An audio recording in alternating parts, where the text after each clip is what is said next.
dia, olá, sejam muito bem-vindos a mais um episódio do Talk Pharma, o podcast do Pet Farmácia. Eu sou a Luísa e junto com Elias, fazemos parte do Pet Farmácia aqui da Faculdade de Ciências Farmacêuticas, UFAM, e somos orientados pela professora Fernanda Guilhom. No episódio de hoje, vamos conversar sobre um tema que atravessa laboratórios, cujo tema é o papel das proteínas leguminosa e peptídeo na transformação da saúde. Estamos aqui com a professora doutora Biane Oliveira Filadelfo. Professora, muito obrigado por ter aceito o nosso convite de participar, né, do podcast. A professora, né, Biane, ela é farmacêutica pela Universidade Federal da Bahia, ela é mestra e doutora pelo Programa de Ciência de Alimentos, né, já teve passagem aí por instituições internacionais, né, fazendo pesquisas, se aprofundando sobre o processo de isolamento de proteínas, peptídeos, né, para aplicação farmacológica e alimentar dessas moléculas. Professora, seja muito bem-vinda, é uma honra tê-la aqui conosco, tá? E para começar, a gente gostaria que a senhora se apresentasse mais um pouquinho, falasse um pouco, né, da sua trajetória acadêmica e como que a senhora chegou aí até esse campo de pesquisa. A palavra é sua. Obrigada, eu gostaria de agradecer, né, ao podcast de vocês, a iniciativa de vocês, achei excelente a iniciativa de vocês trazerem conhecimentos de temas diferentes, né, na área da farmácia, e eu sinto um pouco que essa área voltada para alimento, ela é um pouco esquecida, principalmente com relação aos alunos de graduação, né, então agradeço a vocês, especialmente Elias e Odoísa. E me apresento, reforço, você já começou a introdução, sou farmacêutica pela Universidade Federal da Bahia, sou mestre e doutora em ciência de alimentos. Tive a oportunidade de realizar algumas análises e conviver com outros pesquisadores em outras universidades, né? Eu fiz uma parte do meu doutorado na Unesp, em São Paulo, uma outra parte também, o doutorado de sanduíche na Universidade de Illinois. E o meu tema de pesquisa, né, que eu trago desde a época do meu TCC, ou seja, desde a minha graduação, na busca de peptídeos, né, proteínas e peptídeos que tenham atividade biológica, especificamente atividade anticancerígena, né. Então, trazendo um pouquinho da minha trajetória com relação à pesquisa, que foi o que eu abracei como farmacêutica, né, de trabalhar. Então, eu faço iniciação científica desde a época da graduação, me apaixonei pela pesquisa desde o início da graduação, trabalhei em laboratórios diferentes, com temas diferentes, e foi uma experiência excelente. Trabalhei com peptídeos, né? O meu tema do meu TCC foi na área de peptídeos, ou seja, buscando proteínas e peptídeos que tivessem essa atividade. E quando a gente fala disso, a gente vai falar da soja, a gente pode conversar mais um pouquinho sobre isso, sobre esse histórico, né? E decidi, então, no meu mestrado e em seguida no meu doutorado, trabalhar com isso, e o que a nossa universidade pública oferece de oportunidade com relação a estágios e outros lugares contribuíram bastante com relação à minha formação, que é na área de pesquisa e também em contato com outras pessoas de outros lugares, né, que falam sobre isso. Me apaixonei por esse tema e eu acho que é um tema que tem crescido bastante, esse conhecimento, e então gostaria de falar um pouquinho sobre isso com vocês, né, tirar dúvidas de vocês e trazer um pouquinho da minha experiência. Nossa, muito interessante mesmo, professora. No caso, seu fascínio por esse estudo de proteína, a senhora falou, né, estudo da soja e tal. A senhora teve o primeiro contato durante a graduação de iniciação científica, no caso, né? Exatamente. A senhora sempre trabalhou com a soja ou teve algum outro tipo de material que a senhora já chegou a estudar essa parte de proteína? Na verdade, a soja foi o caminho, foi o início de tudo, né? E quando a gente fala, né, e a gente vai ler na literatura com relação à atividade anticancerígena de peptídeos, então eu vou fazer um histórico um pouquinho com relação à soja e porquê da soja, né? E o que leva à construção dessa linha de pesquisa, eu vou explicar para vocês que, na verdade, hoje, o meu trabalho é focado numa outra leguminosa, né, que é muito similar à soja e que traz também o nosso conhecimento regional. Então, quando a gente busca, né, e a gente entende e avalia estudos epidemiológicos, aí eu estou falando da época lá dos anos 80, dos anos 90, até dos anos 70, a gente tem muito trabalho investigando sobre as atividades e o consumo de leguminosas, e aí eu trago a retrospectiva, na verdade, de populações asiáticas, né, que eles têm um alto consumo de leguminosas, e daí eu trago o consumo da soja, e diversos estudos epidemiológicos têm demonstrado que eles apresentam uma incidência muito menor do que a incidência geral mundial de alguns tipos de câncer, né? E aí a gente está falando de câncer de mama, de câncer de próstata, ou alguns outros tipos de câncer. E há vários estudos, né, durante os últimos 30, 40 anos, têm investigado se existia uma relação com relação ao consumo de leguminosas e a redução da incidência de alguns tipos de câncer. E alguns estudos, né, e quando a gente vai olhar especificamente sobre a soja, que ela pode apresentar até 40% de proteína, né, e começou a se investigar se, então, a fração proteica da soja seria uma das responsáveis pela atividade, digamos assim, protetora, né, com relação ao surgimento de câncer de quem faz esse consumo, né, desde a infância até a fase adulta. E existem alguns estudos, inclusive, demonstrando que existe uma diferença, que é uma questão cultural em que eles fazem o consumo dessas leguminosas da vida inteira, ou seja, desde a infância até a fase adulta. E isso levou, então, a essas pesquisas com relação às proteínas. Mas a gente sabe que quando a gente consome, né, os alimentos, e aí especificamente a gente está falando da fração proteica, a gente não absorve a proteína inteira, né?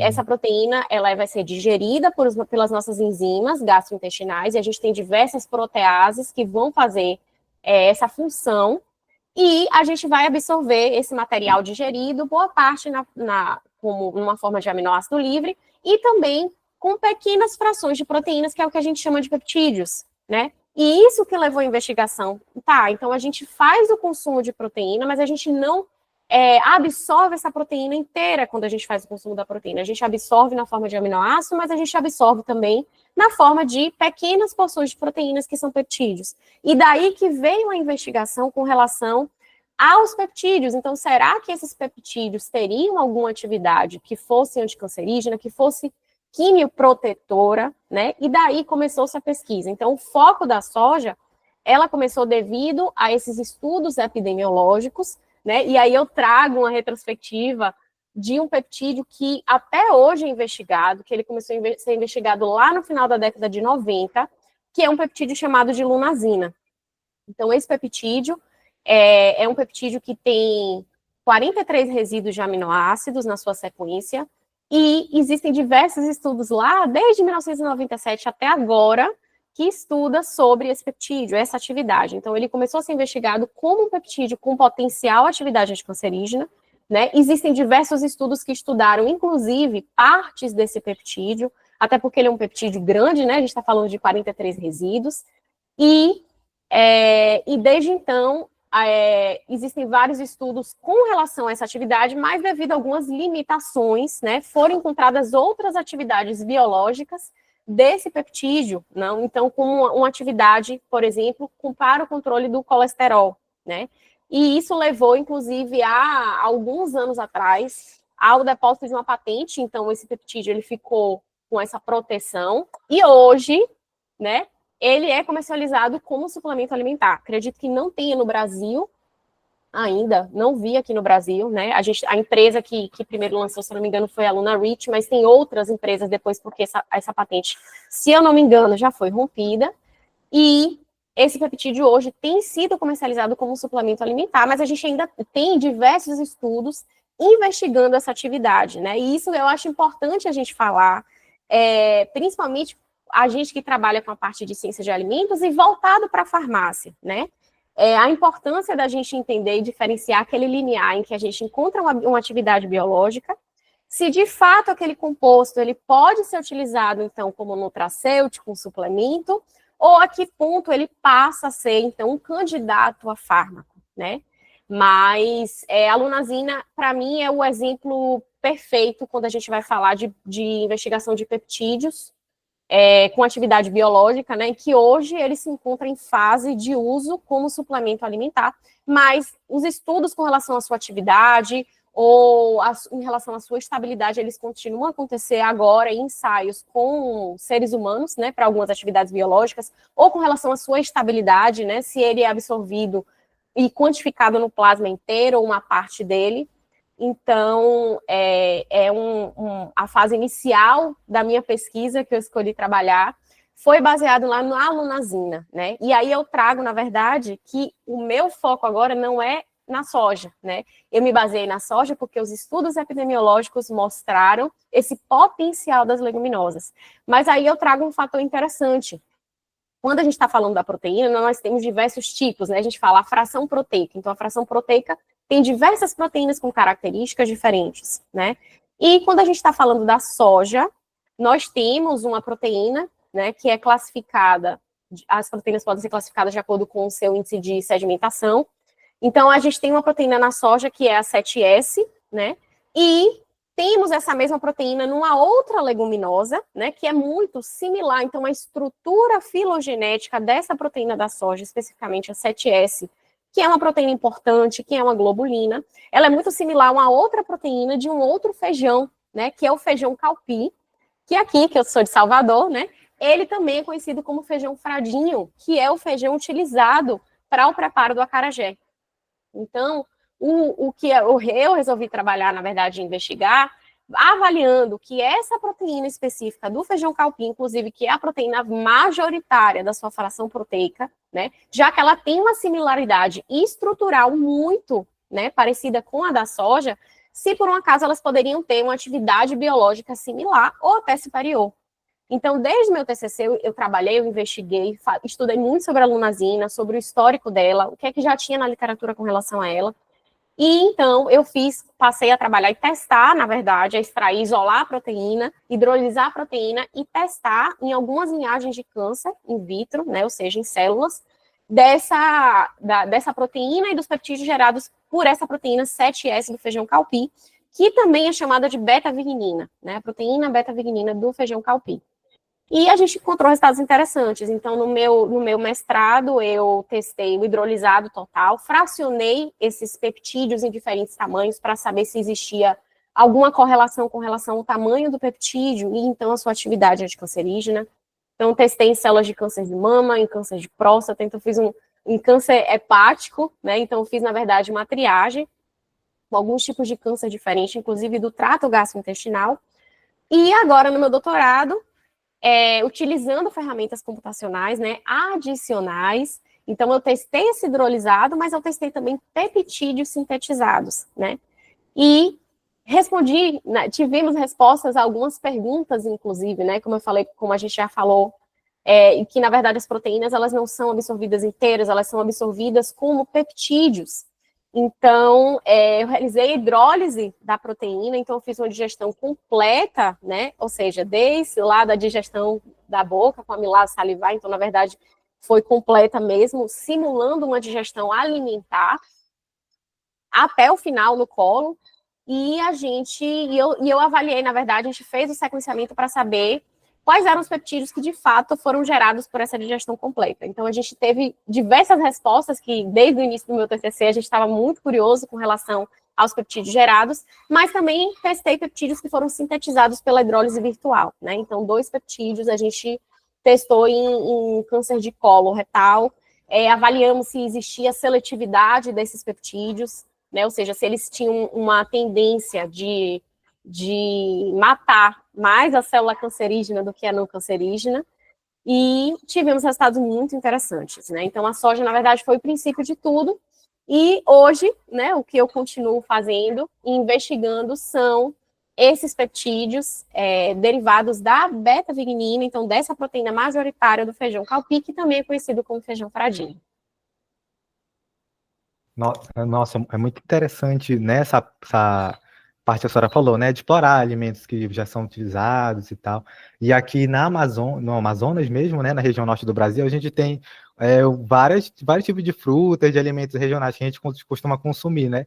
Então, assim, eu já até comentando com a Aldoísa também sobre a questão do tema que a gente escolheu para estudar, né, fazer o podcast, assim, a gente, na disciplina de graduação, a gente teve que escolher, né, uma planta, um legume, uma leguminosa que fosse consumida como alimento, fosse preparado alimento a partir dela e que também tivesse algum tipo de propriedade medicinal. Então, a gente fazendo uma revisão de literatura para apresentar no final da disciplina, a gente descobriu que existiam vários tipos de plantas, né, alimentícias não convencionais que se encaixavam nesse perfil, né? Então, é muito interessante essa pesquisa que a senhora falou, porque isso destaca, né, a biodiversidade amazônica que a gente possui, que é um tesouro nosso, né? E isso pode ser um potencial muito grande até para ampliar esse tipo de pesquisa, a linha de pesquisa que a senhora trabalha. E é algo muito interessante. A senhora já pensou assim em parcerias, ou alguma coisa desse tipo, explorar algum tipo de planta que é mais comum na região norte, que não que é menos comum no Nordeste? Como é que funciona assim essa? Eu acho excelente essa iniciativa. Eu acho que a gente tem que valorizar o que é nosso, né? A gente tem que valorizar o nosso bioma. Nosso Brasil é tão rico e a gente recebe gente de fora que vem, às vezes, investigar aqui e às vezes, a gente não enxerga esse potencial, né? Com relação às parcerias, eu acho excelente, né? Eu tenho uma colega que, inclusive, é professora aí na UFAM, então a gente tem trabalho juntas também. E a gente consegue explorar, né, e trabalhar juntas também, avaliando outros potenciais. Então, eu acho excelente essa troca, né, de investigar, então, de plantas regionais da Amazônia, não só com relação à proteína, né, mas outros compostos que são importantes também, então, fitoquímicos são muito importantes. E eu acho que sim, dá para realizar parcerias, né? Eu não teria realizado o meu trabalho se não tivesse parcerias com universidades em São Paulo, com universidades nos Estados Unidos. E eu acho que é assim que a gente cresce, né? A gente está falando, nós trabalhamos com recursos que às vezes são limitados, então se a gente não se ajudar, se não existir essa parceria, né? E nem todo mundo consegue ser especialista em várias áreas, então a gente vai se ajudando e contribuindo com um trabalho com o outro, né? Então eu acho isso excelente e eu acho que sem parcerias a gente não consegue ir para frente. Com certeza. Quer perguntar alguma coisa, Luísa? Pode falar também, tá? Olá, professora. Em relação, a gente sempre, o pessoal pensa que é só uma fonte de energia, né? Então, no seu trabalho, ele vai muito além disso. Então, a senhora pode explicar mais um pouquinho sobre isso? Sobre essa questão dos grãos? Posso sim. Isso é uma pergunta muito comum, né? Eu recebo toda vez que eu vou num evento, eu vou falar de leguminosas. Uma das perguntas que eu mais ouço é: ah, tá, então se eu consumir muito feijão, significa que eu não vou ter câncer? Significa que isso vai prevenir? Né? E isso é uma pergunta muito comum que eu recebo, eu acho interessante a gente esclarecer isso.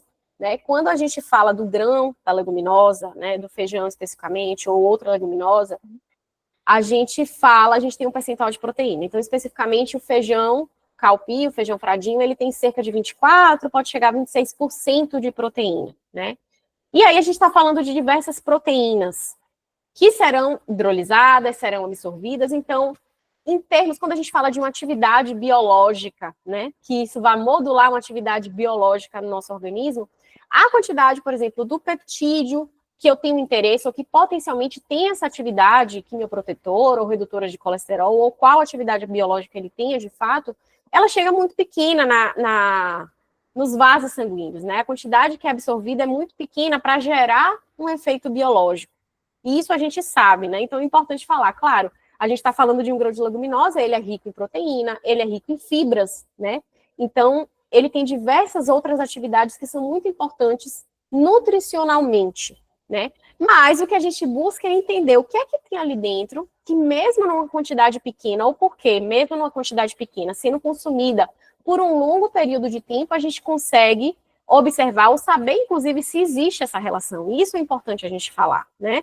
A gente precisa entender se existe. Quando a gente escolhe um tema de pesquisa e a gente vai investigar determinado composto, a gente isola esse composto, né, ou identifica e sintetiza o composto, porque a gente quer entender se existe, de fato, uma atividade, comprovar uma atividade, né? Mas isso exige anos de estudo.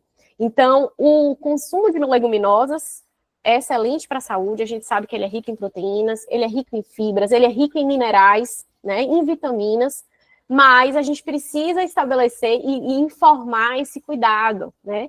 Não é porque a gente identificou um composto numa determinada planta, identificou um composto numa determinada leguminosa, que significa que se eu consumir, ela vai ser responsável por uma atividade protetora quase que farmacológica, né? Então, a pesquisa ela está aí para entender se existe essa relação, né?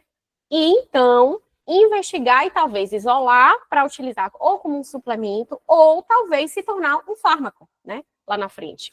E quando a gente está falando de câncer, então, a gente está falando, a gente tem diversos tratamentos, a gente tem especificamente o câncer de colo retal, que foi o que eu testei no meu doutorado. A gente tem a cirurgia como uma das primeiras linhas de escolha, a gente tem quimioterapia, a gente tem radioterapia, mas a gente sabe que existem resistências aos medicamentos, né? Nem todo mundo responde da mesma forma, então a pesquisa não pode parar com relação à busca, né? E especificamente quando a gente está falando de seletividade, né? Então a gente busca um composto que tenha uma seletividade, uma preferência, digamos assim, para matar as células tumorais e não as nossas células normais, né? E para isso ser provado, né, existe um longo caminho. Eu identifiquei peptídeos que tiveram uma seletividade melhor do que 2 quimioterápicos, né? Isso in vitro, estou falando em célula. Então, a gente precisa escalonar essa pesquisa, então, para animais, e escalonar depois, caso ele tenha esse potencial para humanos. Então, é importante a gente passar essa informação para a população, que às vezes, quando a mídia divulga, fica um pouco confusa, né? Então, é importante, é excelente o consumo de leguminosas, sim, né? Existem diversas pesquisas investigando o consumo de leguminosas para diversas atividades biológicas, mas é importante a gente ter cuidado com relação à interpretação das informações. Então, quando eu falo, eu identifiquei, publiquei o artigo que identificou uma sequência de peptídeo que teve uma atividade anticancerígena para células de câncer de cólon. Então, ela foi capaz de induzir apoptose, né? Ela foi capaz de causar parada do ciclo celular, numa fase do ciclo, a fase ali G1, G0, G1 do ciclo, a fase inicial do ciclo celular, mas, né, isso precisa ser mais investigado, né? Investigar, então, em vivo, fazer outras investigações, o que tem crescido muito também, em vez da gente passar direto para animal, é cultivo de célula 3D, que na verdade é um cultivo de célula em que ela simula um tecido, né? A gente tem outras ferramentas que a ciência hoje tem crescido, que é utilizar essa estrutura 3D e passar no sistema de microfluídica, no qual a gente simula como se ele estivesse dentro de uma região tecidual mesmo, né? Com os elementos do sangue dentro daquele tecido.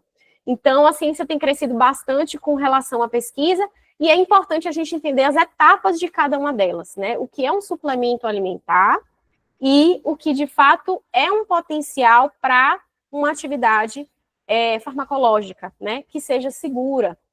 Então, isso é importante. Então, leguminosas, eu acho que tem um potencial muito grande, né? Até hoje, ela é investigada já há muito tempo, principalmente com relação às suas proteínas, mas hoje, utilizando as ferramentas computacionais, a gente consegue afunilar essa pesquisa para entender de fato qual é o composto que é responsável por essa atividade. E quando a gente está falando disso, a gente fala de quantidade, né? Então, o peptídeo que eu identifiquei, ou peptídeo tal que a gente testou e teve atividade, é importante ver na leguminosa, né? Se eu consumo a minha leguminosa numa quantidade diária, né, que é possível eu consumir, provavelmente eu não vou ter uma atividade daquele peptídeo que atinge a minha corrente sanguínea e atinge determinados órgãos para ter uma atividade biológica.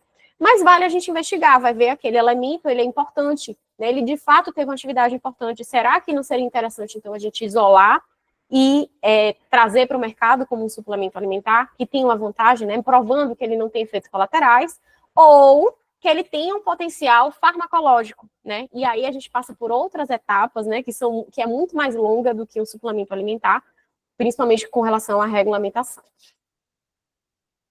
Essa questão também da suplementação alimentar, né, ela vai muito de encontro com o que a gente já vê hoje em dia da população que faz atividade física, né, consome proteína isolada do leite e tal. E eu estava pensando aqui, porque, assim, geralmente, para você montar um produto desse tipo que vai para a prateleira, você passa por um processo de processamento, né, e acaba tornando aquele alimento, aquele material super ultraprocessado. E, assim, essa questão ela acaba também influenciando na saúde do paciente da pessoa que vai consumir aquele material, aquele produto, né? A senhora já chegou a testar a estabilidade dessas proteínas com relação a alguma formulação antes de testar in vitro, alguma coisa desse tipo? Não testei com relação a suplemento, né? A gente está ainda em fase inicial de entender qual a atividade biológica dela. Então, ele teve um potencial muito interessante para células de câncer de colo retal, que foi a HCT116, né? E eles tiveram uma seletividade melhor para essa célula do que para a célula coloretal não cancerígena, melhor do que os quimioterápicos. Então, isso chamou a atenção da gente, né? E, inclusive, o hidrolisado, que é o pool de peptídeos, teve uma seletividade muito melhor do que o próprio peptídeo isolado, né? Então, isso daria aí também para a gente continuar, é uma coisa que a gente tem feito como um potencial para suplemento. Mas, para isso, a gente ainda precisa fazer outros testes, né? Então, eu falo um teste inicial que a gente está fazendo, mas é algo que ainda precisa de análises posteriores, principalmente com relação à segurança, com relação à avaliação a testes toxicológicos, né? Que isso é importantíssimo quando a gente fala lá na frente de colocar um produto para o mercado. Só quanto à questão de isolar a proteína, no caso de purificar e tal, porque você obtém primeiro o extrato do material e depois a senhora isola a proteína, é assim que funciona? Exatamente. A gente faz o extrato que a gente chama, né, proteína isolada na bancada, então com elementos simples. Então você tem uma centrífuga, você tem um pH, né? Quando a gente está falando de uma proteína específica, a gente precisa saber qual o ponto isoelétrico dela para a gente poder precipitar essa proteína, separar ela dos outros compostos do feijão, né? Então, na verdade, a gente sai do feijão, a gente faz uma farinha, faz um preparo com a farinha do feijão e faz o isolamento dessa proteína. Então, a gente sabe qual o ponto isoelétrico dela, isola essa proteína, mas mesmo assim ainda tem outros compostos, né, ali dentro. Porque a gente tem outros compostos que também vão precipitar junto com aquele pH. Então, como uma ferramenta, a gente não gosta muito de usar o termo purificação, mas eu acho que purificação é algo muito mais refinado, mas a gente acaba utilizando, né, na verdade, esse termo, que é, na verdade, pegar esse isolado, que a gente chama de isolado proteico, então ele é um material rico em proteína, então a gente chama de isolado, e a gente utiliza ferramentas de cromatografia.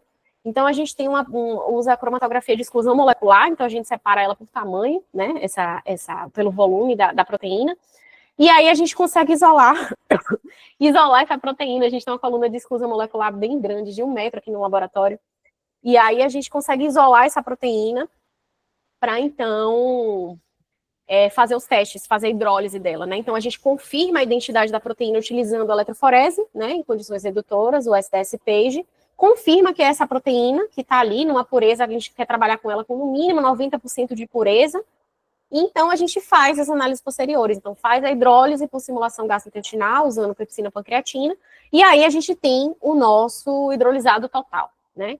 E a partir dele, a gente tem ali um pool de peptídeos de diversos tamanhos diferentes, que foi esse que a gente testou. Tem muita dificuldade, professora, na hora de fazer esse isolamento, no caso, ocorre perda, tem degradação, assim? A gente pergunta porque, assim, no caso, quando a gente faz algum procedimento até no laboratório, né, ocorre perda, nossa técnica é muito manual, algumas técnicas arcaicas acabam ocorrendo muita perda, e isso acaba nem ocorrendo e quem usa mais um maquinário mais apropriado, né? Mas é assim mesmo, assim, perdas tem, né, essa parte de isolamento da proteína, de fato, ela é bem rudimentar nesse sentido, então a gente entende que a gente vai ter perda, né, nesse processo. Então, o que a gente faz é fazer um escalonamento, quando a gente quer uma quantidade grande dessa proteína no laboratório, o feijão calpi que a gente tem, né, não é um feijão caro para a gente comprar e ter essa proteína, né, e aí, se a gente for pensar, então, em termos de se tornar um suplemento, então, talvez fazer uma adaptação para talvez melhorar o rendimento, né? Se a gente pensar no escalonamento em caso de indústria, né, posteriormente. Mas existem perdas, sim, mas ao mesmo tempo a gente tem um bom protocolo com relação ao isolamento dela, com relação a obter essa proteína purificada, né? Então a gente tem perdas também, mas eu acho que o rendimento dela é razoável, pelo menos da técnica que a gente tem utilizado, que na verdade essa técnica de isolamento veio lá do meu orientador e que nos últimos anos a gente vem otimizando essa técnica de isolamento da proteína, mas com a cromatografia a gente consegue ela numa pureza excelente, a gente sempre conseguiu ela numa pureza acima de 90%. Mas, né, o que facilita também com relação a essa obtenção é o nosso processo cromatográfico. Então, como a gente trabalha com uma coluna grande, a gente consegue trabalhar com um volume grande de amostra. Então, isso facilita bastante o processo, mas tem perda sim, né? A gente ainda não entrou num processo em que a gente conseguisse um rendimento perto de 100%, por exemplo, né? Eu acho que talvez cerca de 50%, talvez 60% a gente consegue com relação à eficiência de extração.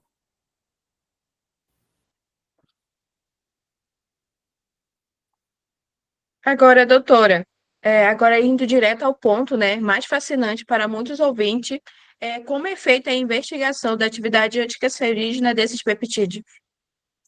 Então, o que é que a gente fez, né? A gente fez o preparo desse hidrolisado, então isolou a proteína, passou ela na cromatografia, né, para conseguir isolar ela, e fizemos a hidrólise com simulação gastrointestinal e obtivemos esse hidrolisado total, né? E aí a gente começou a fazer os testes in vitro, né? Ou seja, em células. Então a gente fez um teste aí, foi na verdade em cultivo 2D, né? A ideia é a gente escalonar e fazer a continuação da pesquisa em cultivos 3D e depois em animais, mas a gente testou em células, né? Então eu testei na célula HCT116, que é uma célula coloretal, e também fiz o teste, avaliar a viabilidade, que a gente chama de ensaio de viabilidade celular, né? Então, a gente pega esse material, esse hidrolisado, a gente testa as diferentes concentrações desse hidrolisado nessas células, para a gente avaliar, né? E isso aí eu avaliei em 24 horas, então a gente faz o cultivo da célula, coloca o hidrolisado em diferentes concentrações nas células, e avalia 24 horas depois qual foi a viabilidade. Então, a gente tem um controle, que é uma célula que não foi tratada, que 24 horas depois ela está ali com o meio de cultivo, todas as células no meio de cultura, a viabilidade dela é ali em 100%, né? Não houve nenhum tipo de intervenção. E depois, a gente tem as células em que a gente testou esse hidrolisado em diferentes concentrações, e testou os peptídeos também em diferentes concentrações. E a gente avalia, então, ou no curso de 24, ou 48, 72 horas, né? Se isso afetou a viabilidade dessas células, né? De forma mais simples, se isso afetou, se isso causou, induziu morte para essas células, digamos assim, ou afetou, na verdade, o metabolismo, se eu quiser ser um pouco mais assertiva no termo. E aí a gente avaliou isso, né? Que esses peptídeos, esse hidrolisado, né? Em algumas concentrações que a gente testou, como testamos de concentrações diferentes, a gente conseguiu calcular o IC50, né? E a gente avaliou que, na verdade, esses peptídeos, esses hidrolisados, afetavam a viabilidade dessas células. E aí a gente investigou o porquê, né? Como afetou, né? Por que afetou a vida, né, nessa sobrevida dessas células? E aí a gente avaliou, fez 3 tipos de testes, se eu tiver que resumir depois disso, para entender como essa viabilidade foi afetada, né? Um deles a gente avaliou usando o citômetro de fluxo, se essas células, o fato de ter reduzido a viabilidade foi devido à indução da apoptose, que é um mecanismo de morte celular. Então, a gente percebeu que tanto o hidrolisado quanto os peptídeos, né, especificamente um dos peptídeos, foi bem interessante, ele foi capaz de induzir a apoptose, induzir essa morte celular programada nessas células cancerígenas. E isso é importante porque, quando a gente está falando de câncer, porque quando a gente fala de uma célula cancerígena, a gente diz que essas células, elas têm características que as definem como cancerígenas, que a gente chama de hallmarks do câncer. E um desses hallmarks do câncer é que essas células, elas perdem a capacidade de entrar em apoptose. Então, numa célula normal nossa, quando a gente é identificada dentro dessa célula alguma alteração, né, alguma alteração no metabolismo, na produção de proteínas, alguma falha, por exemplo, em reparo de DNA, pode ser induzido nessa célula essa apoptose, né, essa morte celular programada. Existem diversos tipos de morte celular, né, uma delas é a apoptose. E essas células cancerígenas, elas perdem essa capacidade, então elas não se matam, né, então elas perpetuam, né, e continuam a reproduzir aquele erro, digamos assim, metabólico dela, né, e isso faz com que ela continue a se proliferar. Então, ela continua seguindo o ciclo dela de reprodução, que a gente chama de ciclo celular. Então, a gente avaliou no hidrolisado e nos peptídeos, né, que testamos diferentes concentrações, e aí, com a viabilidade, a gente identificou uma concentração que a gente queria avaliar melhor, né, investigar melhor o que estava acontecendo nessa célula. Então, a gente avaliou se esses peptídeos, eles causavam, induziam apoptose ou não, e avaliamos, né, se essa célula foi alterada com relação ao ciclo celular, né? Por quê? Porque uma célula cancerígena, ela perde essa capacidade de parar. Então, se eu tenho um erro, ela pode induzir a apoptose para ela se suicidar, né? E aí ela morre, ela não vai perpassar esse erro, né? Produzindo células filhas, e ela perde essa capacidade de parar no ciclo. Então, no ciclo celular, a gente tem uma fase de mitose, em que ela se reproduz, e depois dessa fase de mitose, ela segue no ciclo, uma célula normal, né? Ela vai seguir no ciclo uma fase em que ela vai duplicar o seu material, de membrana, citoplasmático, de organela, vai duplicar o seu DNA. Quando ela tem tudo duplicado, né, ela vai fazer a divisão, que é a mitose, e isso é que a gente chama do ciclo celular. Então, numa célula normal, ela, quando identifica esses erros também, ela vai parar ali e depois vai induzir a apoptose.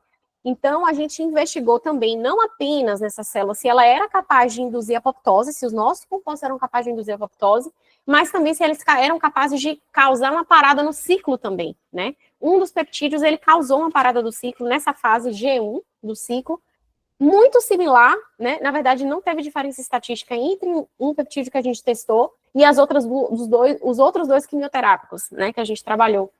E isso aqui causou brilho aos nossos olhos, né? Não, esse peptídeo vale a pena a gente investigar.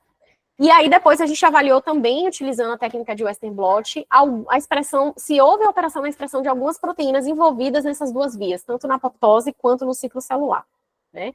E aí tivemos resultados interessantes, já publicamos o trabalho, inclusive, e aí agora no meu pós-doutorado, eu vou continuar essa investigação. Mas aí a gente está falando de célula, então a gente testou em cultivo de célula, viu que esses peptídeos causaram, né, alteraram a viabilidade, investigou quais vias, né, esses peptídeos poderiam causar parada do ciclo, né, seria, né, induzindo apoptose, ou causando parada do ciclo, ou os dois, teve um peptídeo que a gente identificou essas duas, e quais as proteínas que estão envolvidas, ou que potencialmente são responsáveis por esse efeito que os peptídeos causaram nessas células. A senhora já chega a utilizar alguma ferramenta de bioinformática para tentar estudar, elucidar bem precisamente como é que esses peptídeos eles podem interromper, né, o metabolismo dessas células tumorais? Sim. Os peptídeos sintetizados, a gente selecionou os peptídeos utilizando ferramentas computacionais, né? Então, a gente utilizou a técnica de docking molecular. E, especificamente, né, uma das hipóteses desse trabalho é que tivesse um peptídeo que fosse inibidor de uma proteína chamada de CDK6, que é uma proteína envolvida ali na parada do ciclo celular nessa fase G1, né? Então, ela é uma proteína regulatória que trabalha aí nessa fase G1 do ciclo. E a gente selecionou 2 peptídeos, né, que foram sintetizados, e um deles teve uma atividade muito similar com o fármaco. Então, a gente fez o docking, né, fez o redocking da proteína CDK6 com o seu ligante, que era o fármaco, que é o palbociclib, que hoje é utilizado comercialmente para esse fim, então ele está no mercado. Então, a gente utilizou como referência para selecionar o peptídeo um fármaco do mercado, que é o palbociclib. E aí, a gente selecionou 2 peptídeos. Um desses peptídeos, a gente fez uma modificação nele, né? E depois a gente testou e a gente identificou que desses 2 peptídeos, um peptídeo se comportou muito similar com relação ao palbociclib, principalmente com relação a essa atividade do ciclo, né? Então, eu falei, como eu comentei para vocês, o uso de ferramentas computacionais, ela não é determinante, mas ela é excelente quando a gente está falando de triagem, né? E, de fato, um desses peptídeos que foi mais potencial para a gente, ele foi selecionado dessa forma e ele teve, de fato, in vitro, né, nesses ensaios in vitro, uma atividade muito similar com o fármaco, né, que a gente utilizou na ferramenta computacional e a gente também testou nas células. É muito legal mesmo essa questão da bioinformática, a gente aplica muito para estudo de medicamento, né, principalmente no laboratório, né, Luísa, que a gente estuda, e aí é bem interessante mesmo. Sim. Essa atividade, a questão da atividade antitumoral também, eu estava pensando aqui se a senhora também pretende estudar a atividade imunomoduladora, né, no caso das células de defesa, né, que vão entrar em contato com o tumor, in vitro. Isso é importantíssimo quando a gente fala da atividade imunomodulatória, né? E principalmente quando a gente está falando de investigação para atividade anticancerígena, né? Tem crescido muito com relação à imunomodulação, e é interessante quando eu citei para vocês, né, que os testes, né, tem crescido muito agora, os testes de cultivo 3D, que é para simulação de um tecido, e utilizando, né, posteriormente também um processo de microfluídica que é como se ele simulasse esse processo do tecido dentro da corrente sanguínea, digamos assim, né, com citocinas e com outros elementos. Então, existem já alguns estudos na literatura, que é algo que a gente pensa também em fazer futuramente, né, às vezes fazer um co-tratamento, ou investigar também de que forma as células imunológicas, elas podem estar envolvidas na liberação de citocinas, porque a gente sabe que uma das questões também da gente, com relação ao câncer, é a fuga ao sistema imunológico, né? Então, eles ficam imunes não seria o termo apropriado, mas é como se eles evadissem as células imunológicas. Então, nossas células imunológicas não reconhecem aquela célula cancerígena como estranha, e por isso que ela consegue se multiplicar. Ou essa célula cancerígena ela tem um ritmo de multiplicação muito mais rápido do que o nosso sistema de defesa consegue trabalhar. Então, é um potencial muito grande com relação às células do sistema imune, né? Eu acho que tudo isso faz parte na estrutura, né, de a gente entender o que a gente chama de microambiente tumoral. Então, não apenas estudar a célula-alvo que a gente quer trabalhar, né, do câncer que a gente quer trabalhar, mas também a gente entender de que forma o sistema imunológico trabalha e consegue contribuir ou afetar o desenvolvimento daquele determinado tipo de câncer, daquele tecido.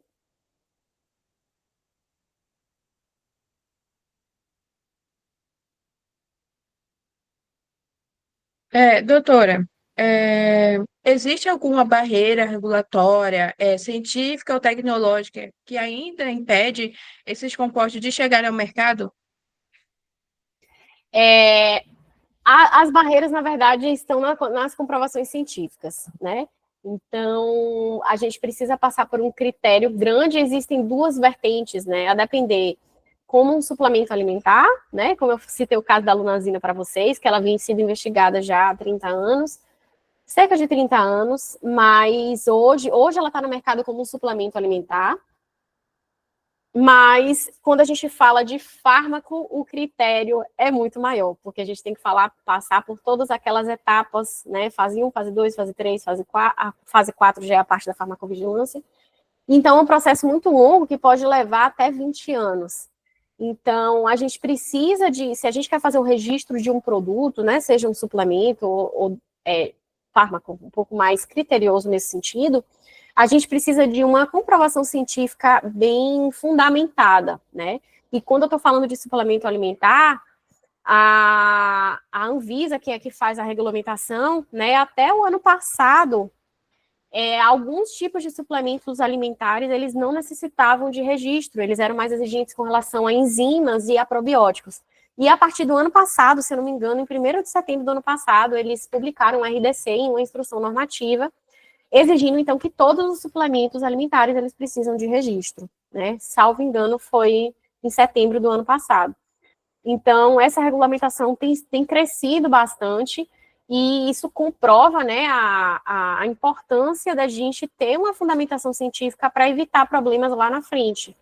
Então, eu acho que isso é necessário, sim, que a gente precisa ter uma regulamentação da nossa Anvisa com relação ao suplemento alimentar, e a fundamentar bastante a comprovação da atividade que a gente quer comprovar, e principalmente com relação à segurança, né? Se você lança um suplemento no mercado em que ele pode ter uma atividade, né, suplementar a nutrição, a alimentação, mas é mais importante que ele não cause efeitos nocivos, né? Então, eu acho que o estudo da toxicologia, a gente entender, né, principalmente quando a gente fala de consumo a longo prazo, principalmente quando a gente fala também de um produto novo sendo lançado no mercado, isso é muito importante, né? Então, eu acho que a fundamentação científica, fazer os testes que são necessários, exigidos pela Anvisa, eles são importantes, e eu sei que a gente fica empolgado, a gente na pesquisa, a gente faz testes, ensaios, e a gente vê, às vezes, resultados muito bons, mas tem muita cautela, né? Muita responsabilidade a gente lançar um produto, né? E no caso aí, a gente tem que ter uma relação, na verdade, uma indústria, né? Ou que tenha interesse, uma startup, alguém que a gente está falando aí do mercado que tem interesse em fazer essa parceria com relação ao que a gente produz na universidade, né? E isso eu acho que aqui no Brasil, especificamente, a gente ainda vê essa distância grande entre a indústria e a universidade, a pesquisa. E por isso que eu acho importante também, né, vocês têm essa iniciativa do PET de vocês, de trazer o que a gente faz na pesquisa para o público, trazer para os estudantes, trazer para as pessoas em geral, né? Levar conhecimento e fazer essa aproximação entre a academia, entre a universidade e a sociedade, né? Entender quais são as demandas da sociedade, entender quais são as faltas que às vezes a gente tem na área da pesquisa e ter essa relação, né? Porque dessa forma a gente consegue crescer, a gente consegue levar conhecimento e também trazer uma contribuição maior, né? E expandir o que a gente, às vezes, se especializa tanto na área da pesquisa, na área da academia, e não passa para a população. Então, eu acho que a informação é importantíssima, né, a gente trazer, e quando fala de lançar medicamento para o mercado, né, ou um suplemento alimentar, que seja, a gente está falando também da importância dessa relação de passagem de conhecimento e troca também com empresas, né? A gente acaba ficando muito voltado para a pesquisa, a gente publica informações, mas ainda falta essa defasagem ou ainda um distanciamento com relação a algumas demandas da sociedade, né? Para a gente também conseguir lançar esses produtos e também a importância da gente fazer os testes de segurança que são exigidos e necessários para a gente comprovar de fato que é seguro ser lançado no mercado. Ai, é bom saber disso. É bem triste, né, saber dessa escassez, esse espaçamento entre a indústria e a universidade, que até eu ia fazer uma pergunta sobre isso, que se você já teve contato com alguma empresa, uma startup, que é interessada em aplicar esses achados.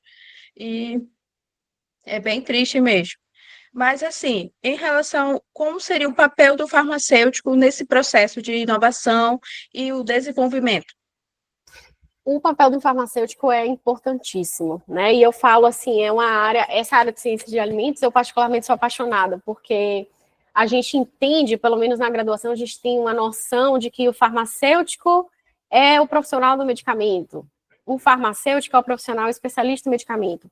A gente sabe de medicamento, a gente estuda muito com medicamento, a gente estuda sobre os efeitos biológicos, a gente estuda sobre fisiologia, sobre anatomia, sobre patologia, mas, né, eu sou apaixonada e a importância do farmacêutico nesse sentido, né, e eu vou trazer um pouquinho com relação a esse tema que a gente está falando da ciência de alimentos, é a gente trazer o conhecimento farmacêutico de medicamento, de efeito farmacológico, de efeito biológico, e a gente entender que existe potencial nos alimentos. A gente se alimenta todos os dias, né, então ninguém vive sem se alimentar, e trazer esse conhecimento que a gente tem com relação à farmacologia, a efeito, com estudo de elementos, né, que são potenciais para a saúde de alimentos, né?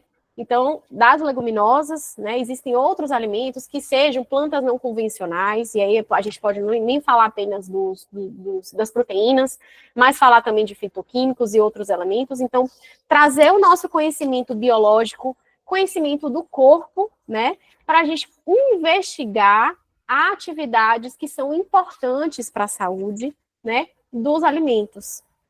Então, eu acho que o farmacêutico é um profissional completo nesse sentido, porque a gente consegue aliar os nossos conhecimentos farmacológicos, biológicos, com investigação de outras fontes, de fontes alimentares. Então, eu acho que eu me sinto completa nesse sentido, porque eu tive uma formação lá na faculdade de farmácia excelente com relação à pesquisa, tive professores excelentes em diversas áreas, e eu acho que isso só vem a somar, né? Quando a gente entra na área de ciência de alimentos, que a gente entra num outro mundo, então a gente começa a falar de nutracêutico, de suplemento alimentar, a gente começa a falar um pouco também da área de biotecnologia, de tecnologia alimentar, né? A gente consegue alinhar e entender um pouco de demandas da sociedade, né? Entender um pouco do contexto com relação a alimentos, a tecnologias, e a gente trazer esse conhecimento fisiológico para, então, trazer uma contribuição para a sociedade que seja importante, né? E também a importância da demanda. Então, trazendo a conversa que a gente começou, né, no início do podcast, falando sobre a importância regional. Então, eu escolhi trabalhar com um feijão que regionalmente é importante, né? E é aliado e fundamentado na literatura, né? Do que tem com relação à atividade biológica. E a importância da gente ter essa noção com relação às nossas escolhas também, já que a gente tem um bioma tão rico no nosso Brasil, em diferentes regiões do Brasil. Aí na Amazonas também não tem nem o que falar com relação à diversidade que vocês têm, com relação à exploração de compostos. Então, eu acho que essa fundamentação do farmacêutico, do conhecimento farmacêutico, a pesquisa também é uma área muito grande na farmácia, é uma área muito forte na farmácia. Eu acho que isso só nos traz um diferencial com relação às pesquisas, a conhecimento e, na verdade, a contribuição, no meu caso, para a área de ciência de alimentos. Isso é muito interessante, isso que a senhora falou, realmente, assim, para a gente é muito gratificante a gente buscar profissionais, né, de todas as três grandes áreas da farmácia, medicamento, análises clínicas e principalmente alimentos, porque, assim, aqui no Amazonas, a área de alimentos, ela não é tão forte. Então, para a gente é um desafio procurar esses profissionais farmacêuticos que estão atuando nessa área. Mas, assim, a gente não desiste, a gente vai atrás e, se não acha aqui, a gente procura em outro local. E a gente quer mostrar para os alunos justamente que o farmacêutico está presente em todas as áreas que ele é permitido atuar. Então, reforçando também, né, essa mensagem que a senhora falou do uso de medicamento, da relação com o alimento, né, que até é o princípio básico para você conseguir ter uma vida saudável. Não é só esperar que o medicamento faça milagre, você também tem que cuidar da alimentação, atividade física, etc. Então, assim, para mim foi gratificante realizar esse episódio do nosso podcast, né, com a senhora aqui como convidada, porque assim a gente tenta repassar mesmo tudo que é novidade, que está ocorrendo no mundo farmacêutico para os alunos que estão acompanhando a gente nesse podcast. Já tem gente que não é da área da farmácia que acompanha a gente, né, no podcast, os professores que nos apoiam, né, tem entidades, né, da profissão farmacêutica aqui no Amazonas que já nos acompanham. Então, assim, realmente é trazer visibilidade para essa área e mostrar para os alunos que eles podem atuar e que as oportunidades são várias, né, são variadas.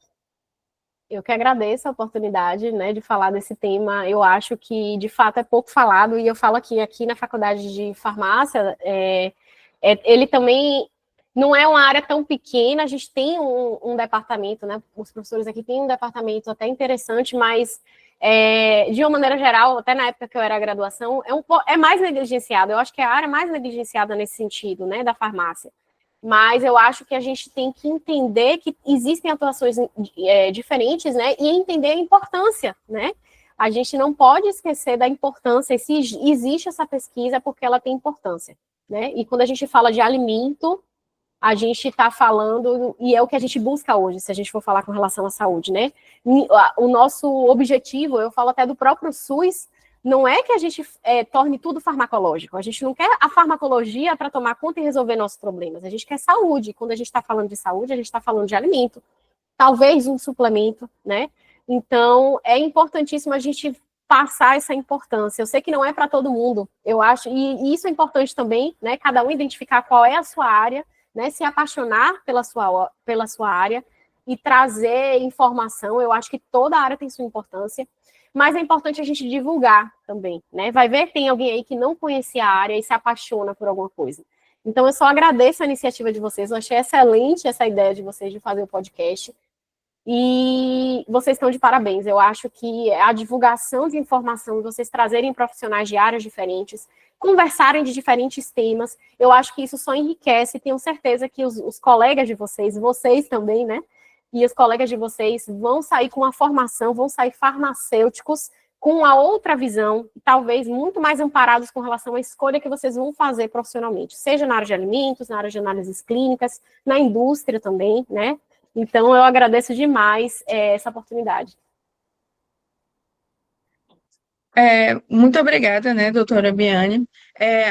Em relação a isso, realmente aqui na faculdade, aqui na região, a gente tem essa escassez de profissionais na área de alimentos, porque uma das regras do nosso programa é não convidar professores da nossa instituição, né, para a gente abranger. Então, a gente fica ilimitado, porque a gente só conhece aqueles profissionais lá da nossa universidade, lá da nossa faculdade, e a gente vai atrás. E foi assim que eu encontrei o seu contato, que foi por conta da professora Mariana. Fui atrás dela, ela disse que não conhecia ninguém lá, ali do Amazonas, né? Ela falou, mas eu tenho um contato de gente lá de fora. Eu falei, então me passa aí para a gente fazer divulgar profissionais da área de alimentos, que não é só aquilo, né? Não é só estudar alimentos, é muito mais do que isso. Então, a gente queria muito trazer essas informações, principalmente para os estudantes lá da farmácia, da área lá da UFAM, porque lá muitos alunos não têm muito interesse na área de alimentos, e a gente, não, bora incentivar eles, porque tem muito mais do que isso aqui, medicamentos e análises clínicas. É. Então, em relação a isso, que conselho você daria para quem deseja seguir essa área, com a sua pesquisa? Olha, o que eu desejo é, procurem, né? Eu sei que existe essa defasagem com relação à área de atuação, né? Da área de alimentos, né? O que eu aconselho quem tem interesse? Procura universidades ou locais, né? Por exemplo, um aluno de graduação concluiu a farmácia e pensa em trabalhar com essa área. Procura quais programas de pós-graduação tenham professores que trabalham com o seu tema, né? Na área de alimentos. Então, aqui na faculdade de farmácia, eu tenho o meu orientador que trabalha com isso. Então, procura alguém que já trabalha, algum professor da área de ciências de alimentos que já trabalha com essa temática, porque já vai dar um referencial, né? E faz isso, manda e-mail, né? Entra em contato com os professores, entra em contato com os pesquisadores, olha, tenho interesse em trabalhar com essa área, gostaria de fazer iniciação científica, gostaria de fazer mestrado, gostaria de fazer doutorado, né? Pesquisa, e eu vou trazer até uma experiência pessoal para vocês com relação a isso, né? Eu falei para vocês desde a graduação, eu comecei a pesquisar sobre a lunazina, quando eu estava fazendo meu TCC, e eu sempre via uma pesquisadora, né? Todos os trabalhos, a maioria dos trabalhos que eu via com relação à lunazina, tinha uma professora, Elvira Demerria, né? Sempre eu via o nome dessa pesquisadora. Aí eu via que ela ficava nos Estados Unidos, e aí eu fiquei com essa pesquisadora na minha cabeça. E aí, quando eu estava no meu mestrado, né, eu estava procurando evento, e isso é muito importante, né? Criem metas, né? Criem metas de evento, dos trabalhos que vocês querem fazer. E aí, eu vi que essa pesquisadora, né, que eu sonhava em conhecer, vinha para o Brasil. Ela vinha para um evento lá em São Paulo, em Campinas. E aí, eu lembro que eu falei para o meu orientador, eu vou nesse evento porque eu preciso conhecer essa mulher. Porque ela é referência em tudo que eu tenho pesquisado até então. E eu fui para esse evento, né, para conhecê-la. E aí a gente conversou, ela me deu o contato dela, me deu o cartão dela, isso era lá em 2019, então eu estava no meu primeiro ano de mestrado, e aí ela me deu o contato dela e falou assim, me manda, conversa comigo, porque eu disse que eu tinha interesse de fazer parceria e aprender mais com ela. Só que aí, alguns meses depois, que foi no início de 2020, veio a pandemia.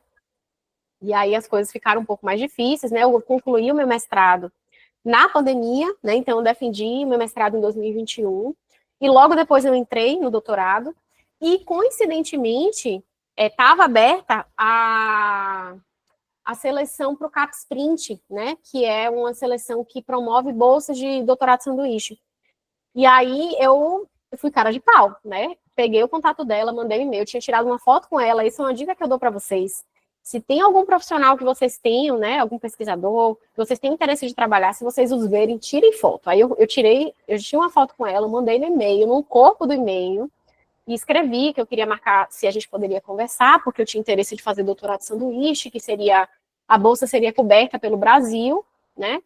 E aí a gente fez uma reunião online, eu apresentei meu projeto para ela, e aí daí foi importante também treinar o inglês, né? Porque ela não falava português. E aí eu mandei e-mail para ela gostou do meu projeto e disse que ia me receber. Então foi bem na cara de pau, ela não conhecia meu orientador. E aí foi assim que eu fui. Então, em 2022, né, eu fui para o laboratório dela e foi lá que eu aprendi tudo que eu tinha, que eu aprendi, né, até então, com relação a cultivo de células. Então, todas as análises que eu fiz no laboratório dela. Então, eu fui muito cara de pau, deu certo, podia não dar certo, né, às vezes não dá e tudo bem. A gente, na vida, às vezes vai receber mais nãos do que sim, mas o que eu aconselho é que vocês tentem, né?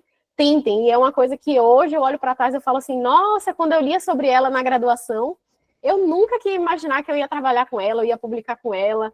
Então, assim, tentem, né? O que vocês verem, não deixem de pesquisar. Eu acho que a graduação é um momento excelente para vocês descobrirem o que vocês querem fazer. Não que vocês não possam descobrir depois. Eu acho que a qualquer momento a gente pode descobrir o que quer. Mas a gente tem que tentar. Saibam que vocês vão receber não, muitas vezes. E vai chegar uma hora que as coisas vão acontecer, né? O que tiver que acontecer. Então, eu falo assim, eu consegui, né, fazer a minha pesquisa que eu sonhava tanto em fazer, em testar, com essa pesquisadora que eu sonhava tanto em conhecer, né, que coincidentemente ela tinha vindo para o Brasil e que ela me recebeu, né, no laboratório dela, e eu tive essa oportunidade de trabalhar com ela, aprender com ela, publicar com ela. Então, o meu conselho é, façam, tentem, né, vocês vão receber nãos, mas vai chegar uma hora que, quando for o caminho certo de vocês, vocês vão receber o sim de vocês e vocês vão conseguir fazer o que vocês querem, o que vocês sonham, né? Sejam apaixonados pelos que vocês escolherem fazer. Façam com amor o que vocês escolherem fazer.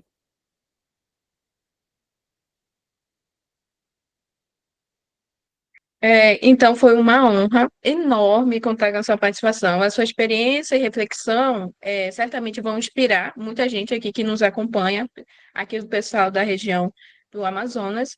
Então, muito obrigada por compartilhar seus conhecimentos conosco de forma tão acessível, né? Pela Via Meet, né? Não tem como fazer presencial. Então, foi uma alternativa da gente trazer esses conhecimentos, né, para os nossos ouvintes. Então, muito obrigado aos nossos ouvintes por estar com a gente, até aqui apoiando o nosso projeto. Esse foi mais um episódio do Talk Pharma, o podcast do Pet Farmácia. Siga o Pet nas redes sociais, no Instagram, no Spotify e no YouTube. E acompanhe a gente para ver mais próximos episódios sobre a área de alimentos. Até o próximo episódio.